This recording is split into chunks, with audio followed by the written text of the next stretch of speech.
Welcome to the Moving Past You radio show, a show about identifying, confronting, and embracing the obstacles that block and delay us in walking in our divine purpose. Each week, we delve into the complexities and rewards of walking in your purpose. Now, here's your host, Juanita Gaynor. Hello, everyone. Hello, everyone. Welcome to season 4. Again, I'm so grateful to God for everything that He has done, everything that He's allowed. And I'm excited to bring you some amazing guests this season. That's right. You know, season 4 is different. It's not just me or Minister Peterson or other curated guests. We have transitioned into some powerhouses. We have some amazing guests that we've partnered with, networked with, that is going to bring you their journey and their walk and how they're working and navigating through things or whatever. And so I'm excited because it's not just going to be me, yay, all the time. So I know we've been, missing a little bit. Of course, the pandemic has gotten everyone in a little bit of a tizzy. It's gotten everyone out of their mojo and things like that. But our mojo is back. And let's just, as we talk about that, the pandemic happened for the reason it needed to happen. It allowed us to shift. It allowed us to center, our spiritual being. It has allowed us to center our emotional and mental well-being. And it allowed us to really listen to God. And I think there's been a lot of times where we say we listen to God, but we don't really listen to God. And during this time, we had to listen to Him. We had to trust Him. We had to depend on Him like none other. And so for many people, including myself, He was allowed us to be able to move. Of course, when we think of the pandemic, the last time we did this, of course I was in Jersey, because we did, last year. That was the last time. But, with the move and moving studios and shifting, as you see in the new branding, God has just been really upfront and personal with me. And I've been listening more this time. I haven't been going back and forth with Him. Y'all know me. I like to go back and forth with Him. I can have my conversations with Him. But, He has placed an amazing, person in my life. And He is, helping to navigate and to guide. And He is someone that I can be confident in to lead and for protection. And so I am not in that mode all the time. So if most people are following, you see that's a lighter, calmer, centered person. And that's because, a lot of times we just have to listen to God and allow Him to do the things that we can do. And with that being said, oh my goodness, today's guest, I love her so. Just through this process, I have been interviewing and pre-onboarding, guests or whatever. And I'm going to just say this. Every young, amazing, beautiful woman that I have spoken with, I haven't said no to. God has just been that amazing with connecting. And with Danielle, I just have this kindred big sister spirit towards her. She is amazing. She has amazing story to tell. She's going to tell you how she went through it. She's going to tell you what she's doing with God's purpose in her life. And so I'm so excited to have her. Now, she is going to be talking about yet God. Whew. When she gave me her topic and things like that, and it was some others, yet God spoke to me, because in spite of everything, we say, but God, but is I like but God, but yet God, no matter what we're going through, yet God saw enough in me to allow me to prosper. Yet God knew where my mindset was, but He still moved me forward. See, yet God is a statement and a testimony all in itself. So let's get into the amazing young woman who is going to be joining us on this evening. Danielle is a certified life coach that wears many hats, from Christian entrepreneur, graduate student, to being a single mom. Danielle has a passion to love and encourage others by sharing her experiences and by turning her pain into purpose. Y'all know we talk about that a lot over here. She is the founder of Fresh Start Life Coaching, LLC, and it's a virtual coaching business. Her niche is helping women that have or are struggling due to miscarriage and infertility. And I must just integrate, I feel that what she has to offer in her purpose is so greatly needed. So many women are going through that right now, and she is just that on time. God is always on time. She also supports and helps women that are single mothers by choice. Danielle enjoys helping and supporting people on their journey of healing, especially during times of loss. She shares her faith, experiences, and stories on the podcast after Life After and Fresh Start Life Coaching Podcast. She wants to help people feel less alone and to find their voice again after painful events and difficult seasons in their lives. Who's excited? Who's excited for Danielle to come on board? As I said, we're going to welcome Miss Danielle Ross to the stage with me. Hi, Danielle. Hello. How are Hi, you? everyone. Thank you so much for having me. I am doing well. Thank you. Great, great, great. Now, as you heard, that glowing bio, because I think it was glowing, I want to give you this early opportunity just to talk about you, what has driven you in your journey, and kind of what it is you're doing, especially with your coaching program. Let me give you some time in the stage to do that. Of course, of course. So, just thinking. Thank you for that glowing just introduction. As you were reading it, a part of me is like, who is she talking about?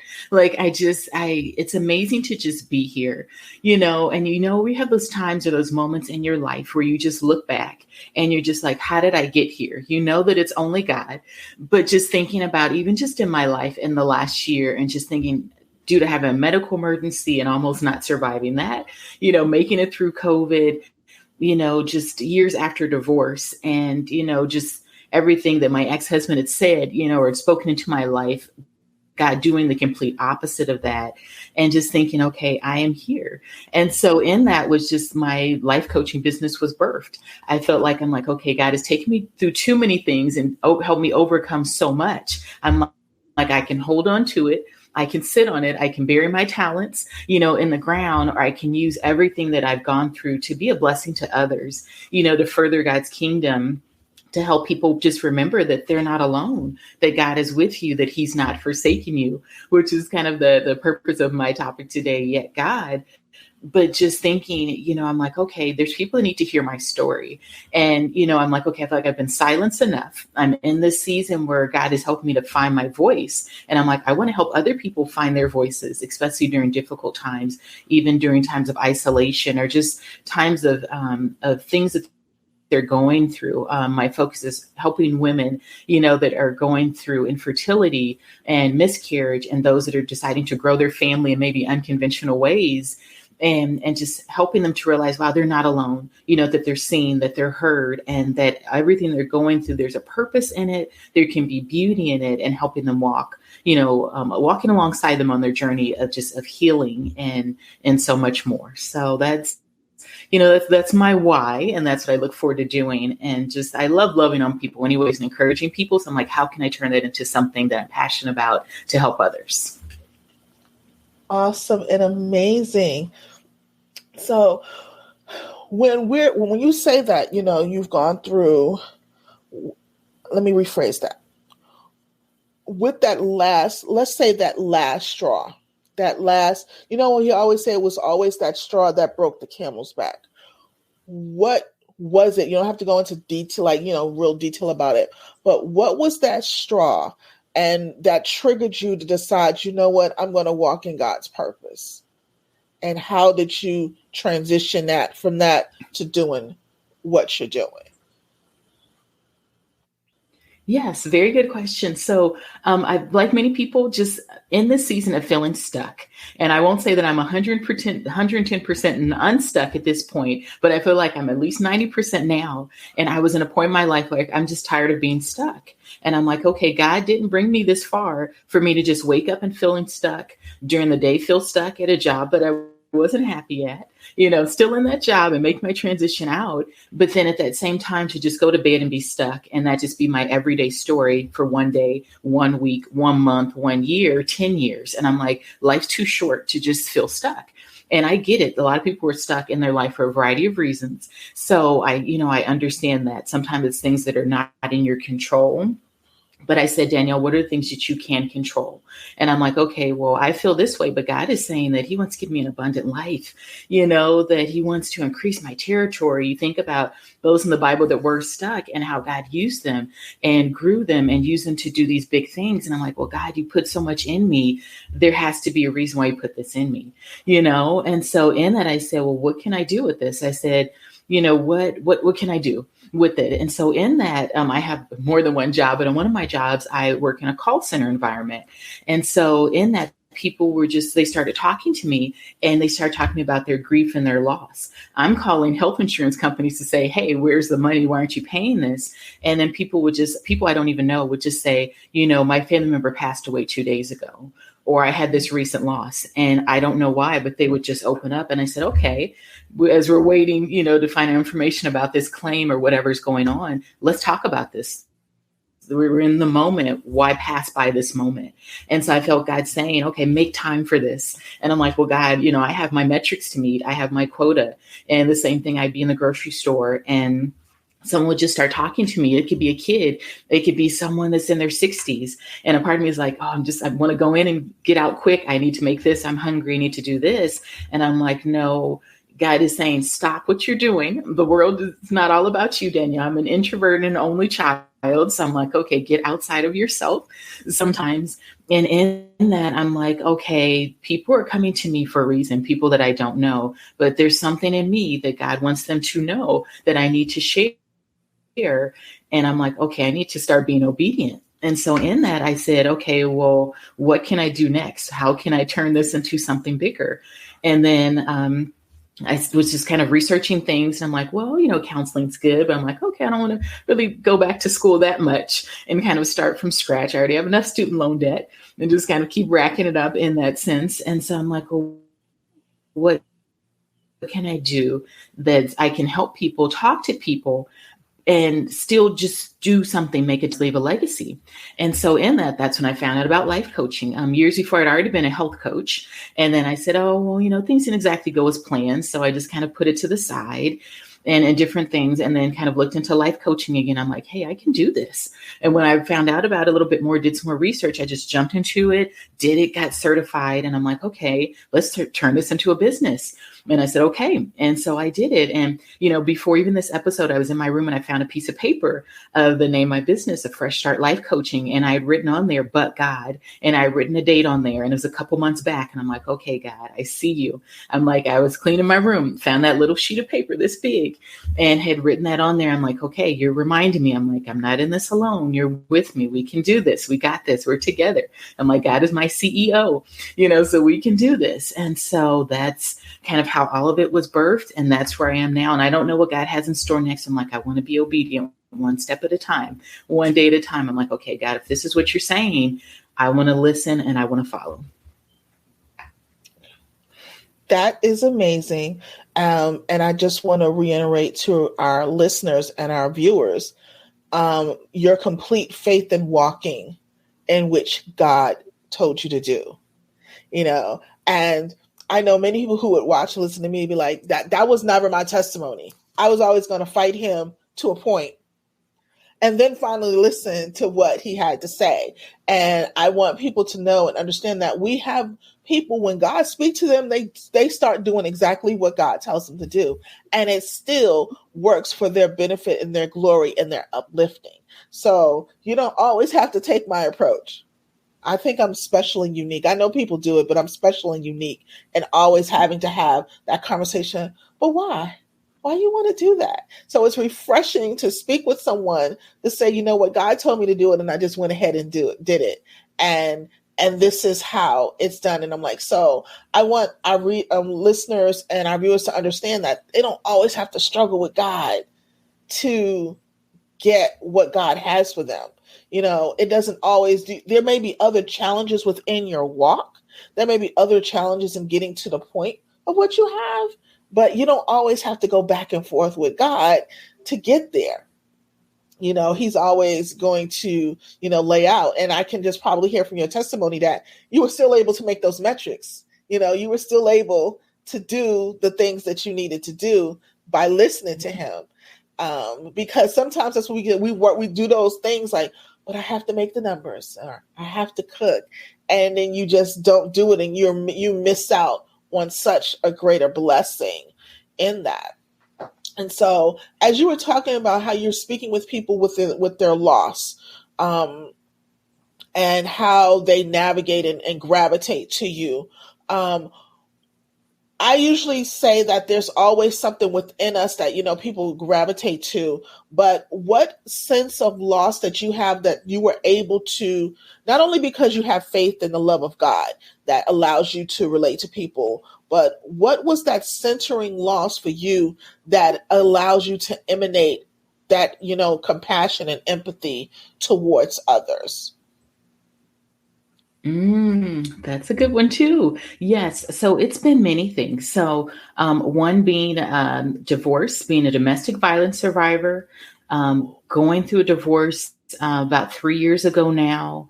I had a miscarriage a year ago, literally a year ago. And then one before that, about 6 years prior to that. And so still figuring that out and finding God in the midst of the pain. Just even had some just not so good health news for my daughter, her being diagnosed with something that's going to impact her for the rest of her life. She's only 5 years old.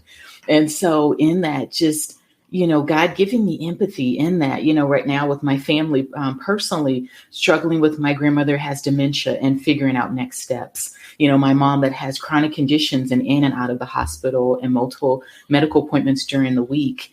My parents were divorced when I was 8 years old, letting go of a toxic relationship that I was in and just holding on to something that I know that wasn't God's best, and having to walk away and then coming back and then walking away again and then coming back, and God saying, no, let that go. And I'm just like, but God, it's just, it works. It's comfortable. It's convenient. I can change this person. Things are going to get better, you know, that missionary dating, you know, as you call it, or even just in my season of singleness, you know, meeting someone and then, you know, a week later saying, you know, this is not going to work, and letting that go. And I kind of did the analogy of saying it feels sometimes like a train station and not knowing when that next train will come in again. And it's like, but Danielle, where's your faith? You know, do you have faith that God will bring another train? And I'm like, well, train came in, but it was going the wrong direction, the direction I don't want to go in. I'm like, well, then that wasn't for you.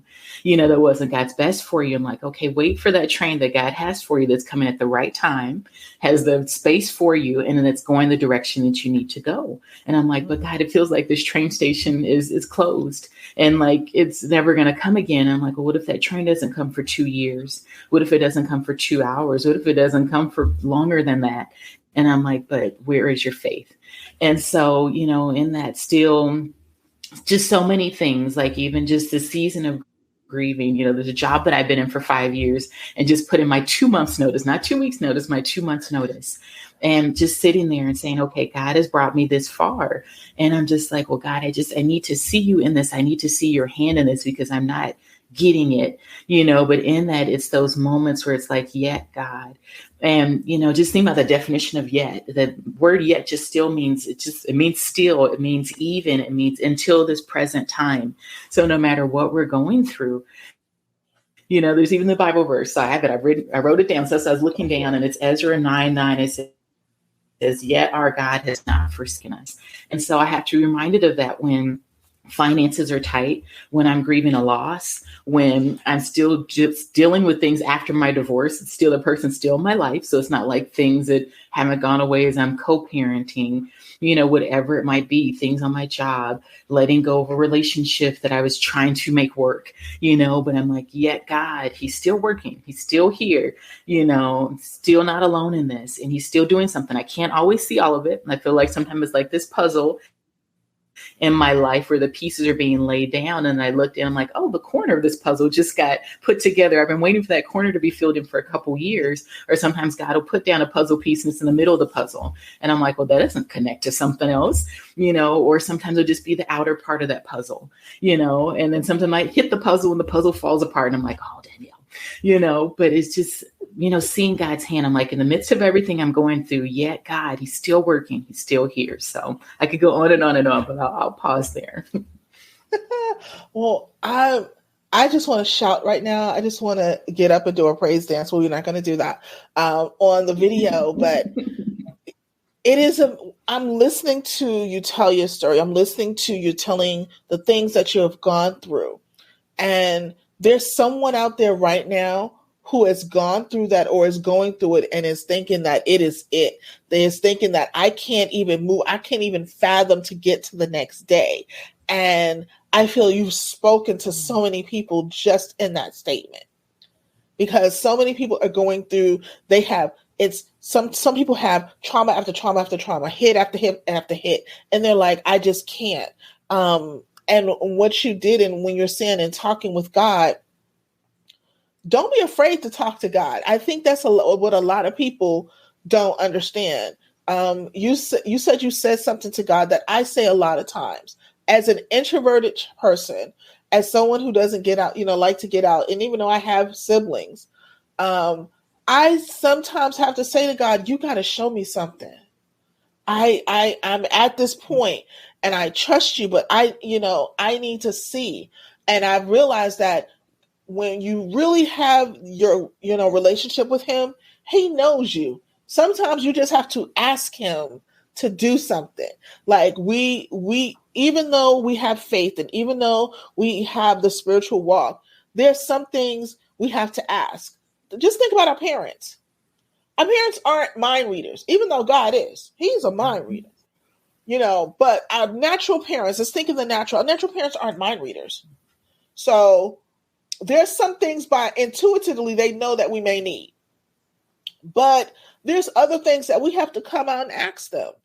Like, they know we need pencils or whatever, or food or whatever, but they don't know that we really want that cheeseburger until we ask. Now we have to address that may be yes or no, but we still have to come out of our mouths and ask. And so,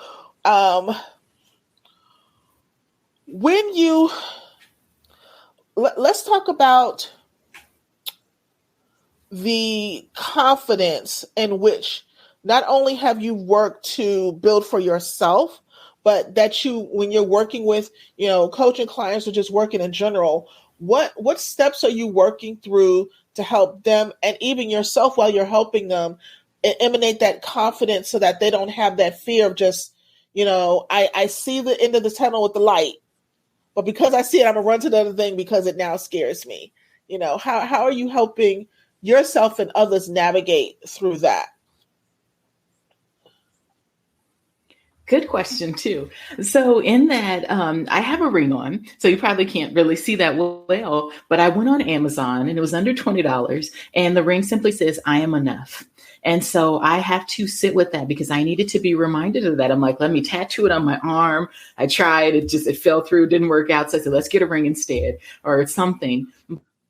But I have it on my finger and I'm reminded that every single day that I am enough because everything around me, the media, movies, television, my status of singleness, sometimes after my divorce, sometimes I jokingly say it, but it feels like it. Sometimes like after my divorce, sometimes I feel like I'm like that manager special, that meat that's at the store and they mark it down and mark it down and mark it down. And sometimes that meat changes colors. Some people will buy it and I'm like, you shouldn't have bought that because you're going to regret it later, and then other times where it's just, I think it gets thrown away if no one buys it after they mark it down so many times. And that's and I realized that many people feel like that because that's what they're told. That's what I've been told by my ex-husband, at the tail end of my divorce, saying, he said, if you get in a relationship, whoever gets in a relationship with you is going to cheat on you. And pretty much everything that you do is going to fail.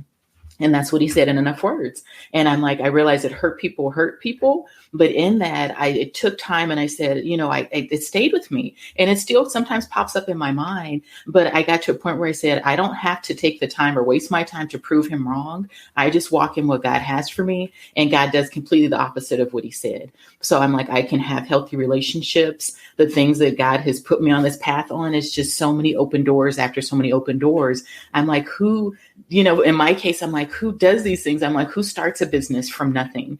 No one in my family has done this, and just think I have no money. And who starts not only one business, this is my second business. The other business, since I moved, I said, okay, we're going to kind of shut that one down a little bit and see, kind of put on the back burner. It might come back up again in the future. And this is the second business that I'm starting. And I don't say it in a boasting way, but I say it saying, okay, if I can do this, there is hope for you.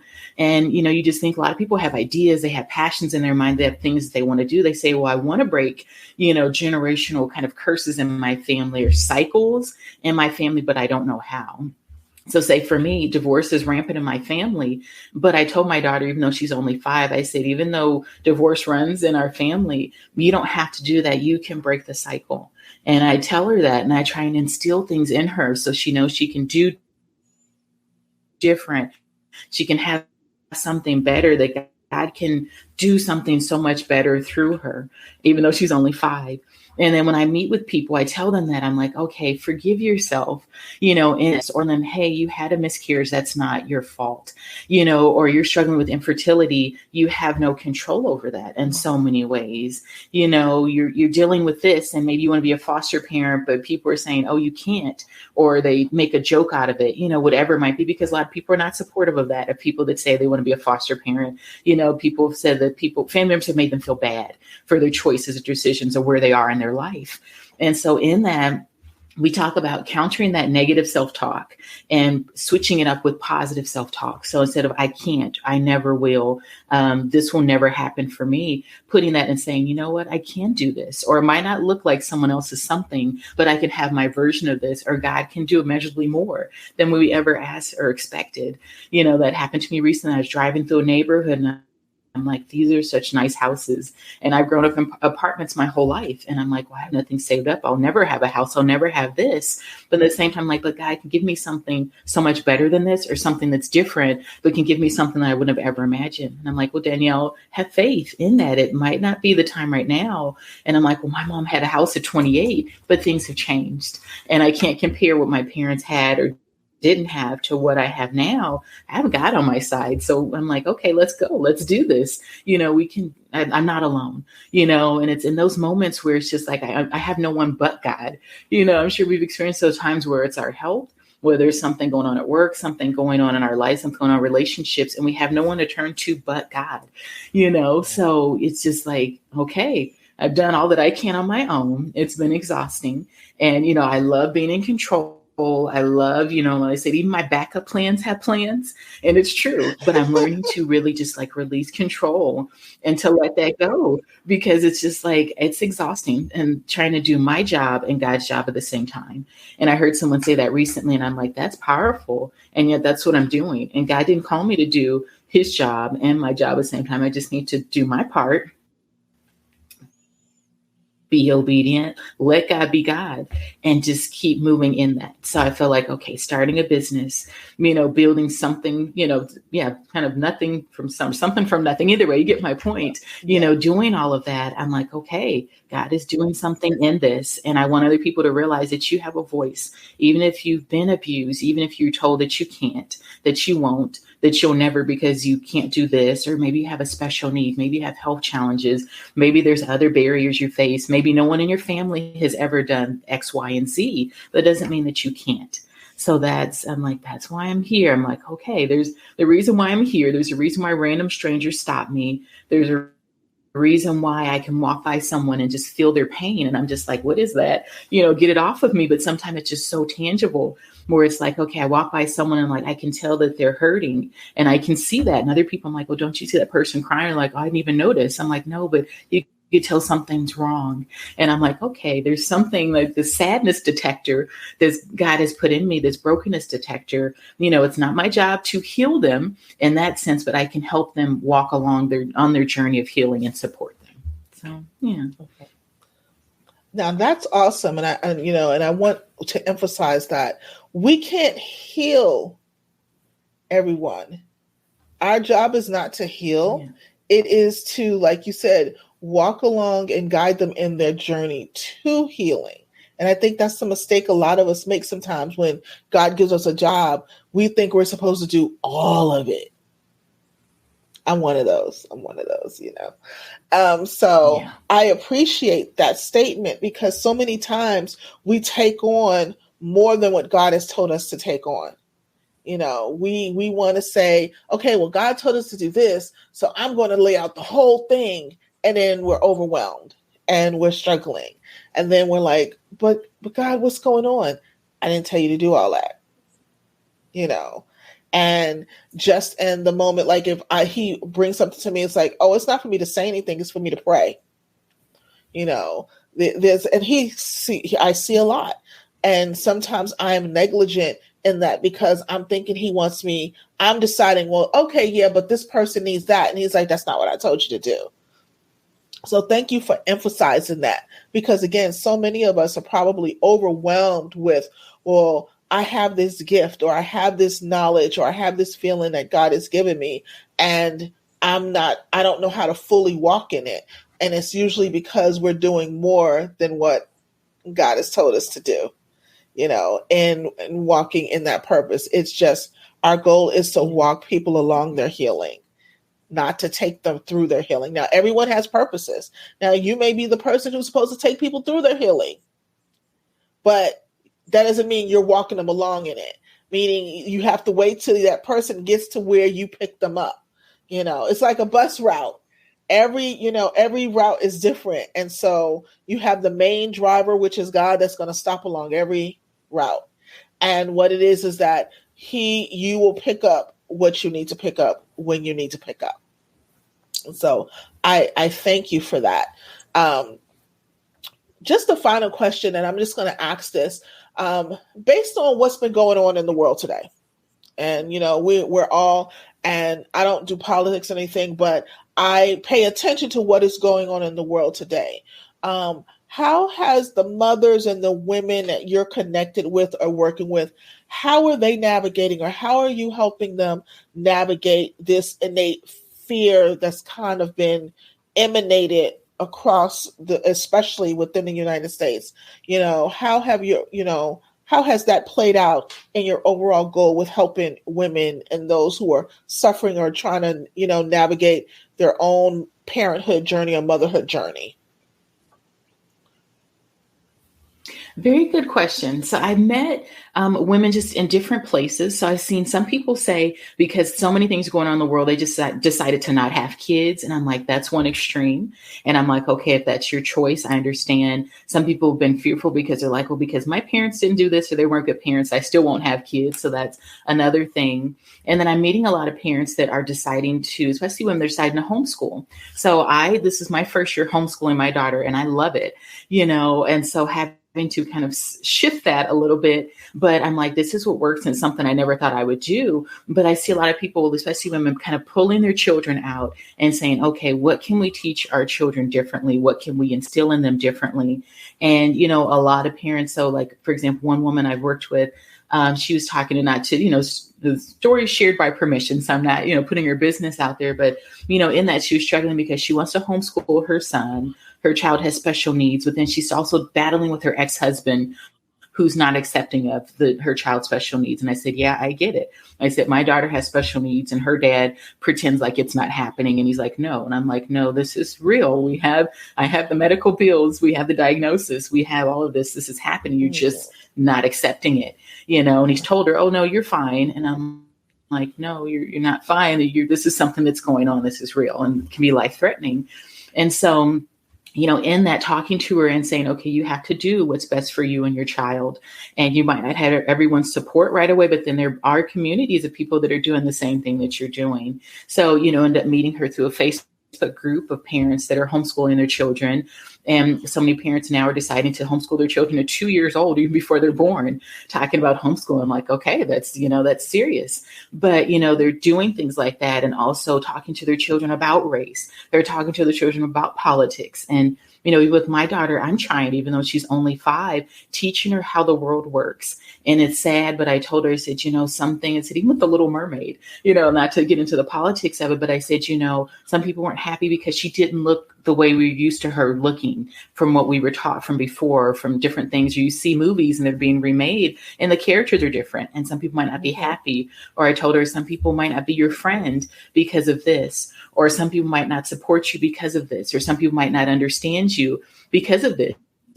Someone even telling her in preschool saying, oh, you're ugly. And I'm like, you're 3 years old and have to worry about someone telling you that you're not this. And it's sad. But I told her, I said, baby, people are not always going to accept you because you're different. My daughter's biracial. So that's a whole nother, daily walk that we have. And there's not kids that are going to look like her, identify with the same culture, because it's kind of an interesting mix. And so, in that, I tell her, but what does God say about you? And I try and instill that in her. We had those little posters on the wall and saying, I am brave, I'm smart, I'm a good helper, I am kind, all these different things. And so, with women, I'm telling them, initially we're kind of our first teachers in the home, as parents, and telling them, try and instill these things in your children early, because people around them are going to tell them they're not enough, that what they're doing is not good enough, that they're not going to measure up because they don't have this many followers.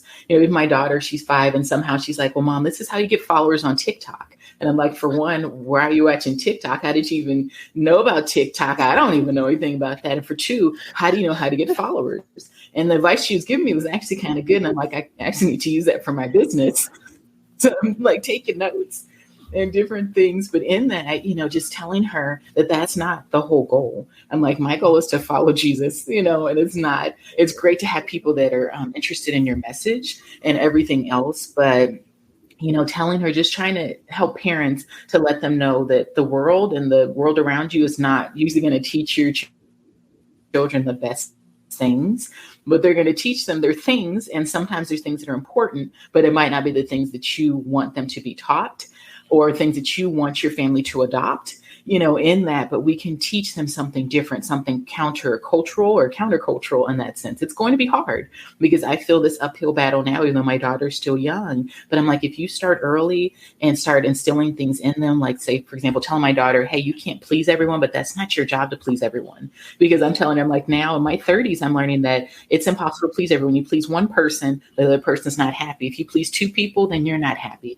It's something, and it took a long time for me to learn that. So if I teach her that now at 5, then she doesn't have to go through what I went through, trying to be everything to everyone and trying to keep everyone happy, and then dealing with codependence and trying to break this and still struggling with that. And my life being, kind of going downhill because of it, and trying to carry everyone on my back and trying to make everyone happy and be the peacekeeper. And it broke me, so in that, going back to your question, I know I kind of went around the block with that one, but coming back to it, I really try and help. Well, thank you. Try to just help women and moms, especially, just really instill that in their children early, regardless of how their household looks, but regardless of how their family looks. If it is just a single mom saying you are enough, you can raise your child, you have the love. Okay, maybe the finances are lacking. Maybe you don't have that male, influence, but maybe you have male friends that can pour into your child's life, get them connected, Boy Scouts, baseball, get them a coach, get them a mentor, the areas that are maybe that you maybe consider lacking, fill in those gaps other ways. Or the, other women that have that household and they're just trying to kind of pull their back from the world, saying that you can do it, try and have that united front, start early. It can be done, but it is scary, in the midst of things that are happening inside of schools, outside of schools, on TV and movies, through the media. It's a lot going on. It's just things that I didn't deal with when I was a kid. When I was 5 years old, I wasn't thinking about boys and boyfriends and dating and relationships and other things like that. And yet now kids talking about their boyfriends and relationships and they're in love with someone. And I'm like, I'm not sure if I've ever been in love with someone. I'm 30 something, so Right. it's just, it is a battle, but it's something like, okay, but be vigilant about it. So, yeah. Wonderful. Now, as we close out, what 2 to 3 nuggets can you give the audience just an overall about just walking in their purpose and fully trusting God in the process? And you can do it in any form that is comfortable for you, but just in that arena, like, trusting God and walking in the purpose. What encouragement can you give them on that? And then also after that, how they can reach out to you, how they can find you. Okay, perfect. Yes, good question too. So in this, just walking in your purpose. So I felt like for me personally, in the last couple of months, the word purpose just kept coming up. I'd hear a sermon about it. I'd hear a random stranger talk about it. I'd watch a TV show I've never watched before, and they're talking about purpose. And I said, God, there's this word purpose keeps coming up, and I just committed it to prayer. And so that was important because little by little, God was showing me, okay, this is what I'm calling you to do. I put you here for a reason. You're on earth for a reason. You made it to see this day for a reason. So there's something he still has for me to accomplish. And the same goes for you too. But there's something he still has for you to accomplish. And in that, when you do, as you're discovering your purpose, do not compare yourself to others, because you'll say, okay, well, God wants me to sing. But then say maybe you have a best friend that sings also. But you can't compare your purpose to her purpose. You can't say, okay, well, I can't sing as well as she can, or I'm not the lead singer on the worship team, or whatever it might be. Maybe your purpose is singing to people that you're on the street and you're doing street witnessing. And maybe that's what you're doing. Maybe your purpose is teaching children that are underprivileged, or, that maybe want to sing, but you can be a vocal coach. Maybe it's something like that. Maybe you just volunteer your singing talents, and whatever arena that you're in, you never know how God can use it. So it's like, thinking about that, praying about it, but then also not boxing God in either. So really saying, okay, well, I've seen people do this in this way, say start a business or take their career in this direction or use their talent in this way, but God could have me do something completely different to what they're doing. So I'm not going to put God in a box. I'm going to let him work. I'm going to leave my hands open to him so he can work and do what he needs to do. So, you say, okay, God's molding me like that clay pot, but my shape might be different. My color might be different. The details that he puts, in my life can be different. My story is different than someone else. So I can't compare myself to that. As I mentioned a little bit earlier, tackling that negative self-talk, and not always listening to what other people say about you. It's easy to find enough people around you that can tell you what you can't do, but surrounding yourself with people that tell you what you can do. So maybe that's a mentor, like that spiritual mother, spiritual father, or just someone to speak into your life. Maybe it's your pastor. Maybe it's someone that's doing something that you want to do, someone that is where you'd like to be. So it's someone that's 10 steps ahead of you and saying, okay, well, what are you doing? How can I do that? Or, just learning from them and getting, all that you can from them and different things too. So those are just a few, of the many things you can do. And then also, just thinking, just trusting God and believing him for more. Something that I struggle with. Trust is a huge thing for me. As I mentioned, my background due to abuse, due to being neglected, due to being just left. And in many cases, having to raise myself and just kind of having to depend on myself and kind of depend on myself for survival in many ways. I just didn't have that growing up. And so it's always been me, myself, and I. And so in that, it's been 10 times harder to trust God, but really saying, well, God, I'm surrendering control to you. I realize that there's many things that I can't control. I can't see the future. I can't control what happened in my past, but I'm going to let you heal me in those broken places of my life so I can move forward and move into what you have for me, and trust that what you have for me is better than my past. It's better than what happened before. It's going to be different. You know, this person said this about me, but God, you're saying this about me. You're saying I am enough. I do have something to offer. My voice matters. My life matters. You know, my losses, they happened for a reason. It wasn't a punishment from God. It wasn't because I didn't do this or I didn't listen to him in this sense. You know, different things happen in our lives for different reasons, but just saying God's not punishing me, you know, in this sense. He's not angry with me, but just saying, okay, maybe I went through that loss because someone else needed to hear my story and be blessed by it. So, you know, there's many things, you know, when it comes to living out your purpose. I know sometimes I make it seem easy, but I'm still on this journey myself. So I don't make it seem like you just do these 5 things and then you're going to wake up and your purpose is going to be written on a piece of paper and you just walk in it. You know, there might be many paths that God has for you. And maybe it takes years for you to figure out your purpose. Maybe some people, God tells them right away, you know, that is great too. And sometimes that prolonged kind of journey to learning your purpose is good too, because you learn along the way. So whatever way you learn, you know, or God shows you your purpose, there can be beauty and blessings in it overall. And, you know, just to wrap things up, if you do want to talk more, I am a life coach. I don't, you know, charge hundreds of dollars. My thing is I just want to help people and bless people. So, you know, with the initial consultation, it's just kind of talking and hearing your story and seeing where you are and learning about your life. So I can be reached on Facebook. So it's Fresh Start Life Coaching. I'm in the US, so there's other Fresh Start Life Coachings in other countries, but I'm in the US, so that's the link. And then also with my email, it is fslcpodcast@gmail.com. That's one way if you want to reach out to me. I can send you the link to get scheduled and we can just do 30-minute conversation, or say you just need prayer. I love praying for people too. So that's great. I don't charge for prayer. You know, that's not my whole thing is not the money. I just want to be able to use my experiences to be a blessing to others. And as I stated, to help you feel less alone, to help you walk in what God has for you, to help you kind of figure out what is God saying to me, because sometimes you can't hear it clearly, but God sends people into your lives to say, okay, God may be saying this to you, or let's pray together to be in agreement and see what God has, you know, for this or for you in this. So that's pretty much, you know, all that I have at this time. I do, you know, just pray God's blessings over you as you walk in what he has for you. And as you just take it one day at a time. I know sometimes you just want to know our purpose now. We're like, well, God, I want to do these big things for you. You know, just tell me now. But maybe it's in that journey, that day by day where you serve someone or you do this or step out of your comfort zone. And God shows you little by little that puzzle piece that he's putting down that bigger picture. So, yeah, thank you so much. Danielle, thank you so much for that. And I'm just going to reiterate for those who may be listening and can't see the screen, that is going to be on Facebook. It's Fresh Life Coaching, and that's going to be www.facebook.com/start coaching life.